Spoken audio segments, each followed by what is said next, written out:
أيها السادة، لماذا مطلوب الرئيس السيسي لا يستمر من بعض الأصدقاء قبل الأعداء، والحملات ضده بتزداد شراسة كل يوم؟ ببساطة ووضوح، السيسي كسر أخطر 7 خطوط حمراء هي اللي جعلته غير مرغوب فيه غربيا وإسرائيليا. وللأسف من بعض الدول في الإقليم من الأصدقاء قبل الأعداء 7 محظورات كانت مفروضة على مصر لتقويض قوتها وقدرتها وتحجيم نفوذها وتطويعها وحصار استقلالها الوطني. أولا، الرئيس السيسي كسر كل الخطوط الحمراء المرتبطة بتسليح وقوة الجيش المصري، من أول تحويل القوات الجوية لقوات بعيدة المدى، ونفس الشيء في البحرية بحاملات المروحيات والغواصات والفرقاطات العملاقة، بخلاف تطوير منظومات الصواريخ للقتال التلاحمي. الجو جو خلف مدى الرؤية، بالإضافة لتوطين تكنولوجيا التصنيع مع كل صفقة سلاح، والأهم سياسة تنويع مصادر التسليح. وتذكر تلك القاعدة: كلما ازدادت قوة الجيش المصري ازداد معها لحظيا مساحة النفوذ السياسي المصري في كل ملفات الإقليم، فأصبح هو الخطر المتبقي على مؤامرة مشروع الشرق الأوسط الكبير والكيان المحتل، خصوصا بعد تدمير الجيش العراقي والسوري والليبي. ثانيا، مجموعة المشاريع التي تسحب البساط الاقتصادي من بين أسنان إسرائيل وبعض الدول الإقليمية، وتحديدا تطوير ميناء العريش، عمل خط السكة الحديد طابن العريش والعريش بورسعيد والعين السخنة العالمين، محور قناة السويس، شبكة الطرق الرابطة بين الموانئ.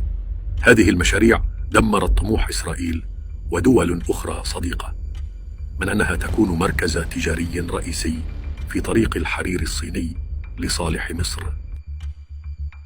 ثالثا، سيطرت مصر على منظمة منتدى غاز المتوسط، والتي مقرها القاهرة، والتي تعادل الأوبك في البترول، والتي جعلت مصر المركز الإقليمي الأكبر لتداول الغاز في المنطقة، بعدما تحولت من العجز إلى التصدير ومورد رئيسي لأوروبا.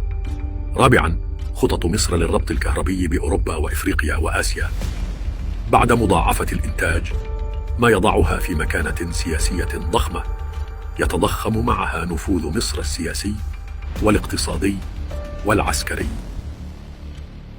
خامسا، تعمير سيناء وربطها بلحمة الوطن ب3 أنفاق وخطوط سكك حديدية ومدن جديدة جعلها تسقط للأبد من طموحات عودة المحتل إليها مرة أخرى، خصوصا أن التعمير هو بناء ودفاع في ذات الوقت، كما قال العظيم جمال حمدان. سادسا، تحقيق الاكتفاء الذاتي بقدر كبير في الدواء والغذاء، وهما ضلعين: مربع الاستقلال الوطني مع الطاقة والسلاح. مشاريع مصر الزراعية اليوم في كل مكان، من توشكا لشرق العوينات لسيناء والدلتا الجديدة، وتنفيذ مشروعات مائية للتحلية والمعالجة ب1 جنيه تريليون، أضافت حوالي 25% من الحصة النيلية. مكنت مصر من زراعة واستصلاح حوالي 3 مليون فدان، وهي ربع إجمالي مساحة مصر المزروعة. سابعا، اتباع سياسة الخروج من العباءة الغربية والانفتاح على الصين والهند وروسيا، وعدم الاحتساب على معسكر بعينه، بأن نصبح قطب في حد ذاته بتوازن دبلوماسي دقيق في أكثر لحظة استقطاب عالمي منذ الحرب العالمية الثانية والحرب الباردة. كل هذه الخطوط الحمراء حطمها السيسي بقدمه، متحديا الشرق والغرب والأصدقاء قبل الأعداء. لهذا توقعوا حملات ممنهجة متصاعدة ضده خلال الفترة المقبلة بشتى الطرق، حتى لا يكتمل مشروع الاستقلال الوطني. هذا ليس دفاعا عن السيسي، ولكن دفاعا عن مشروع استقلال مصر.